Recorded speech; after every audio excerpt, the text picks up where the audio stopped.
नमस्कार। दृष्टि आईएएस के टुडे जी के प्रोग्राम में आपका स्वागत है। तो चलिए पिछले सेशन के अभ्यास प्रश्न से आज के सेशन की शुरुआत करते हैं। हमने आपसे पूछा था, भारत सरकार के पर्यटन मंत्रालय ने निम्नलिखित में से किसके सहयोग से अडॉप्ट अ हेरिटेज अपनी धरोहर अपनी पहचान परियोजना चलाई है। इसके ऑप्शंस थे संचार एवं सूचना प्रौद्योगिकी मंत्रालय, रक्षा मंत्रालय, संस्कृति मंत्रालय या फिर पर्यावरण वन एवं जलवायु परिवर्तन मंत्रालय। इस प्रश्न का सही जवाब है ऑप्शन सी, संस्कृति मंत्रालय। इसके विश्लेषण की बात करें तो केंद्रीय संस्कृति और पर्यटन राज्य मंत्री स्वतंत्र प्रभार श्री प्रहलाद सिंह पटेल ने नई दिल्ली में अडॉप्ट अ हेरिटेज अपनी धरोहर अपनी पहचान परियोजना की समीक्षा बैठक की। भारत सरकार का पर्यटन मंत्रालय अडॉप्ट अ हेरिटेज अपनी धरोहर अपनी पहचान परियोजना का संचालन कर रहा है। यह परियोजना पूरे देश में विरासत, प्राकृतिक पर्यटन स्थलों पर पर्यटन सुविधाओं को योजनाबद्ध और चरणबद्ध तरीके से विकसित करने के लिए शुरू की गई थी। यह पहल हेरिटेज को पर्यटकों के अनुकूल बनाने के लिए पर्यटन मंत्रालय, संस्कृति मंत्रालय, भारतीय पुरातत्व सर्वेक्षण और राज्य केंद्र शासित प्रदेशों की सरकारों द्वारा किया जा रहा एक सहयोगात्मक प्रयास है। इस परियोजना का मकसद सार्वजनिक क्षेत्र और निजी क्षेत्र की कंपनियों के साथ ट्रस्ट, गैर सरकारी संगठनों, व्यक्तिगत और अन्य पक्षधारकों को स्मारक मित्र बनने के लिए प्रेरित करना है। तो इस प्रश्न का सही जवाब है ऑप्शन सी। हमारे वीडियो अंग्रेजी में देखने के लिए फॉलो करें हमारा ही दूसरा यूट्यूब चैनल दृष्टि आईएएस इंग्लिश। आज के सेशन का पहला सवाल, चर्चा में रहे 5 देशों के एक नेटवर्क 5 आइज में किस देश को शामिल किए जाने की संभावना जताई जा रही है? ब्राजील, चिली, जापान या फिर सऊदी अरब। इसका उत्तर है option C, Japan. 5 eyes network में ऑस्ट्रेलिया, कनाडा, ब्रिटेन, अमेरिका और न्यूजीलैंड जैसे 5 राष्ट्र शामिल हैं। इन देशों के अलावा जापान भी 5 आइज नेटवर्क में शामिल हो रहा है। 5 आइज नेटवर्क ने चीन और उत्तर कोरिया द्वारा बढ़ते खतरों के खिलाफ अपनी अपनी प्रतिक्रिया देने के लिए सहयोग बढ़ाया है। 5 आइज देश बहुपक्षीय यूके यूएसए समझौते के पक्षकार हैं। तो इस तरह इस प्रश्न का सही जवाब है ऑप्शन सी। क्वेश्चन नंबर 2, निम्नलिखित में से किसकी रिपोर्ट के अनुसार दक्षिण और दक्षिण पश्चिम एशिया से एफडीआई बहिर्गमन 2019 में $15.1 बिलियन हो गया है? नीति आयोग, अंकटाड, यूएनएस्कैप या फिर डब्ल्यूटीओ। इसका उत्तर है ऑप्शन सी, यूएनएस्कैप। यूएनएस्कैप ने हाल ही में foreign direct investment trends and outlook in Asia and the Pacific report प्रकाशित की। इसमें कहा गया है कि भारत दक्षिण और दक्षिण पश्चिम एशिया के क्षेत्र में सबसे अधिक लचीली अर्थव्यवस्था हो सकती है। रिपोर्ट में यह भी कहा गया है कि दक्षिण और दक्षिण पश्चिम एशिया से एफडीआई का आउटफ्लो लगातार चौथे वर्ष बढ़ा। यह 2018 में मामूली $14.8 बिलियन अमेरिकी डॉलर से बढ़कर 2019 में $15.1 बिलियन अमेरिकी डॉलर हो गया है। रिपोर्ट के मुताबिक दक्षिण और दक्षिण पश्चिम एशिया से एफडीआई बहिर्गमन 2019 में $15.1 बिलियन अमेरिकी डॉलर हो गया है। 2020 की पहली 3 तिमाहियों में ग्रीनफील्ड एफडीआई प्रवाह की कीमत में पिछले साल की समान अवधि की तुलना में 43% की गिरावट आई है। तो इस तरह इस प्रश्न का सही जवाब है ऑप्शन सी। क्वेश्चन नंबर 3, हाल ही में किस भारतीय नौसैनिक जहाज ने कंबोडिया को मिशन सागर 3 के तहत मानवीय सहायता पहुंचाई है?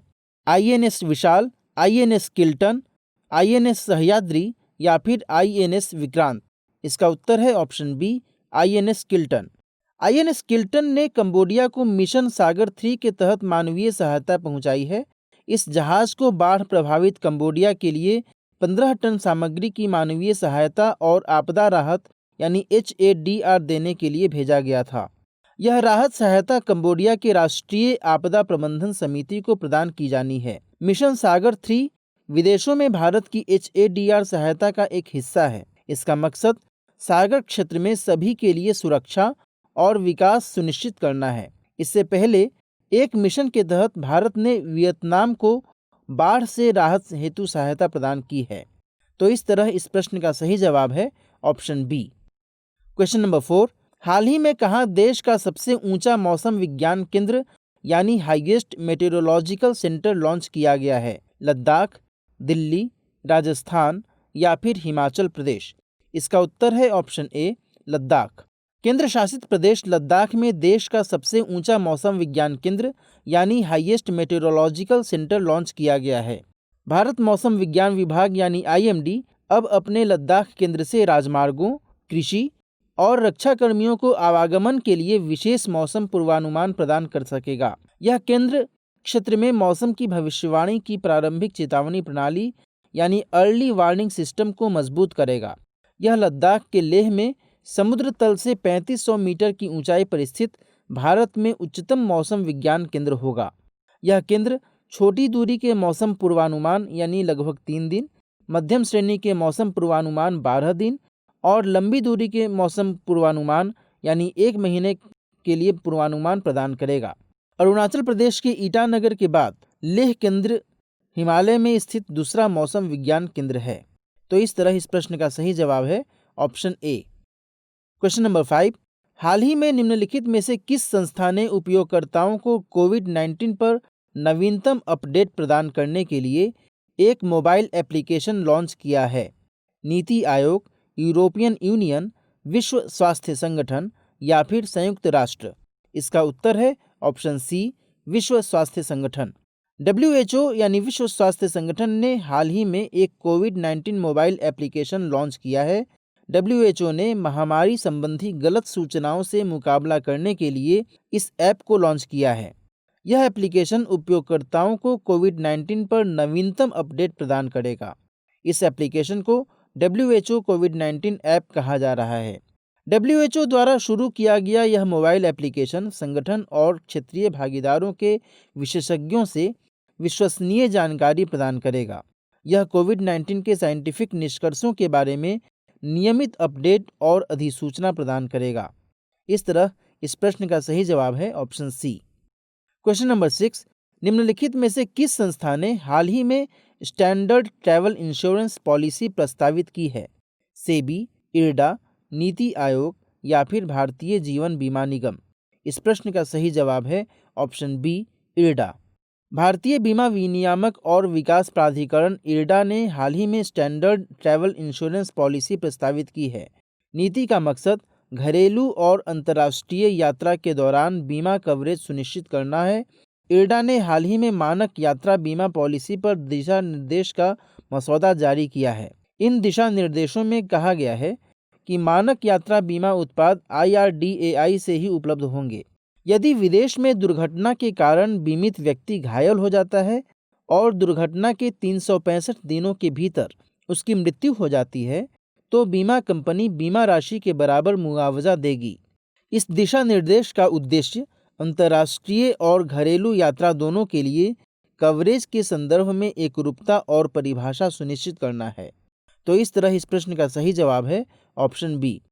क्वेश्चन नंबर 7, हाल ही में किस राज्य या केंद्र शासित प्रदेश ने अगले 5 वर्षों के लिए सौर ऊर्जा नीति 2021 की घोषणा की है?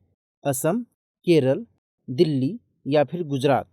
गुजरात सरकार ने अपनी सौर ऊर्जा नीति यानी न्यू सोलर पावर पॉलिसी 2021 की घोषणा की है। इस नीति के अनुसार कोई भी डेवलपर या व्यक्ति या उद्योग गुजरात में एक सौर परियोजना स्थापित कर सकता है। इस नीति का मुख्य मकसद औद्योगिक इकाइयों की बिजली लागत को लगभग 50% कम करना है। यह नीति बिजली उपभोक्ताओं को छत के शीर्ष और बैकयार्ड पर सौर परियोजनाएं स्थापित करने की अनुमति देती है। इस नीति का मकसद वैश्विक बाजार में मेड इन गुजरात ब्रांड की उपस्थिति को बढ़ाना है। तो इस तरह इस प्रश्न का सही जवाब है ऑप्शन डी यानी Gujarat. Question number 8, global alliance for vaccine and immunisation यानी GAVI द्वारा भारत में किसे बोर्ड सदस्य के तौर पर नामित किया गया है? प्रधानमंत्री नरेंद्र मोदी, S जयशंकर, डॉक्टर हर्षवर्धन या फिर सोनू सूद? इस प्रश्न का सही जवाब है ऑप्शन सी डॉक्टर हर्षवर्धन। केंद्रीय स्वास्थ्य और परिवार कल्याण मंत्री डॉक्टर हर्षवर्धन को global alliance for vaccine and immunisation GAVI यानी गावी द्वारा बोर्ड सदस्य के तौर पर नामित किया गया। डॉक्टर हर्षवर्धन गावी बोर्ड में दक्षिण पूर्वी क्षेत्रीय कार्यालय, पश्चिमी प्रशांत क्षेत्रीय कार्यालय, निर्वाचन क्षेत्र का प्रतिनिधित्व करेंगे। वर्तमान में इस सीट पर म्यांमार के मिस्टर मिंट हेटवे हैं। गावी वैक्सीन और टीकाकरण के लिए ग्लोबल अलायंस है। यह सभी के लिए टीकाकरण के मकसद को प्राप्त करने के लिए काम करता है। वे गवी बोर्ड में सदस्य के तौर पर 1 जनवरी 2021 से 31 दिसंबर 2023 तक भारत का प्रतिनिधित्व करेंगे।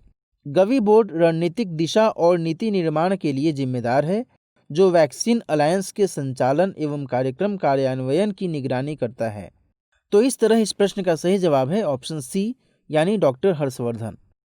क्वेश्चन नंबर 9, केंद्रीय विज्ञान और प्रौद्योगिकी मंत्री हर्षवर्धन ने Indian national centre for oceanic information services INCOIS के एक नए प्लेटफॉर्म की शुरुआत की है। बताइए इस प्लेटफॉर्म का नाम क्या है? Digital river, floating ocean, digital ocean या फिर साइक्लिक ओशन? इसका उत्तर है ऑप्शन सी, डिजिटल ओशन। केंद्रीय विज्ञान और प्रौद्योगिकी मंत्री हर्षवर्धन ने Indian national centre for oceanic information services यानी INCOIS के एक नए प्लेटफॉर्म डिजिटल ओशन की शुरुआत की है। समुद्री विज्ञान और पूर्वानुमान सेवाओं के बारे में जानकारी साझा करने के लिए पृथ्वी विज्ञान मंत्रालय द्वारा यह अनुप्रयोग शुरू किया गया है। इन अनुप्रयोगों को INCOIS द्वारा विकसित डिजिटल महासागर प्लेटफॉर्म के तहत ही लॉन्च किया गया है। गौरतलब है कि Indian national centre for ocean information विभिन्न हितधारकों को सलाहकार सेवाएं और जानकारी प्रदान करता है। यह महासागर डेटा प्रबंधन के लिए अपनी तरह का पहला प्लेटफॉर्म है। साथ ही यह मंच डिजिटल इंडिया कार्यक्रम में भी योगदान देगा। आपको बता दें कि डिजिटल ओशन प्लेटफॉर्म महासागरों के स्थायी प्रबंधन और ब्लू इकोनॉमी का विस्तार करने में एक प्रमुख भूमिका निभाएगा। तो इस तरह इस प्रश्न का सही जवाब है ऑप्शन सी। आज के सेशन का अंतिम सवाल, महाराष्ट्र के पिंपरी चिंचवड नगर निगम PCMC ने भारत के पहले सामाजिक प्रभाव बॉन्ड SIB को बनाने के लिए किसके साथ एक समझौता ज्ञापन पर हस्ताक्षर किए हैं? DRDO, इसरो, ICMR या फिर UNDP इंडिया? इसका उत्तर है option D, UNDP India. Maharashtra का पिंपरी चिंचवड नगर निगम PCMC भारत का पहला सामाजिक प्रभाव बॉन्ड बनाने वाला है। सोशल इम्पैक्ट बॉन्ड को प्राप्त करने के लिए इसने UNDP इंडिया के साथ एक समझौता ज्ञापन पर हस्ताक्षर किए हैं। UNDP के मुताबिक इस प्रकार के बॉन्ड अनुबंध की शुरुआत में प्राप्त किए जाने वाले परिणाम आधारित लक्ष्यों को पूरा करते हैं। UNDP के अनुसार यह SIB स्थानीय निवासियों के लिए स्वास्थ्य सेवाओं को बेहतर बनाने में PCMC का समर्थन करेगा। तो इस तरह इस प्रश्न का सही जवाब है option D, UNDP India. Note करते हैं आज के सेशन का अभ्यास प्रश्न है, भारतीय रेलवे ने नए विस्टाडोम पर्यटक कोचों का ट्रायल रन सफलतापूर्वक पूरा कर लिया है। इन कोचों का निर्माण कहाँ किया गया है?